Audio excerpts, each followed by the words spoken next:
We're here outside the shul, and as you can see, the excavator behind me is building us a new parking lot. It's actually almost finished. But there's actually an interesting confluence between building projects and this week's parsha.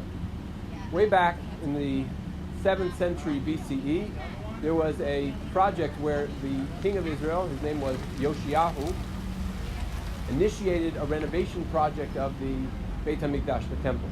And he comes after essentially 2 generations of kings who were idol worshippers. And he goes and he has to remove all sorts of idol worship, all sorts of lewdness, even a house of prostitution from the Temple Mount. And they find something fascinating. They find the original Sefer Torah that Moshe Rabbeinu wrote.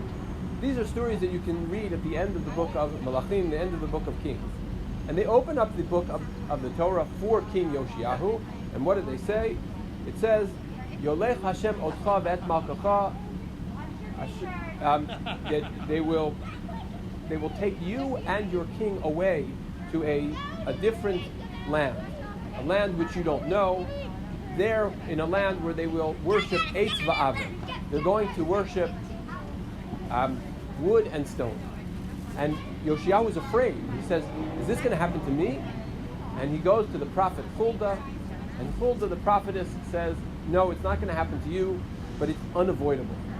But Yoshiyahu takes this so deeply to heart that he engages in even more intense project of restoration.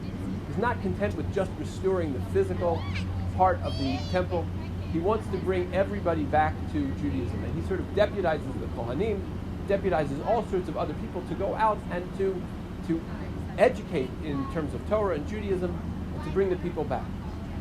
Yoshiyahu is considered, at least the book of Malachim says, that he is the greatest king ever. He is the paramount of kings. Maybe only David was better.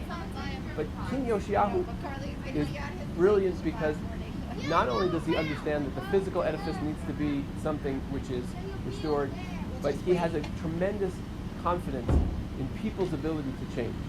And here we are before Rosh Hashanah, and Rosh Hashanah normally asks us to change. But this year, Rosh Hashanah is going to ask us to change even more. We know that we are going to have to reprogram ourselves in an entirely new world, that we're going to have to respond. We're going to have to overcome some of the natural challenges of the distances that are put in front of us.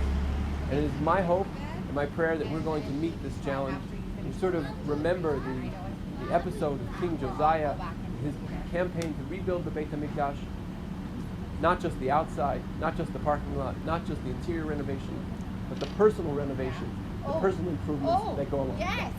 Shabbat Shalom. Were you just giving out one package per person? All right.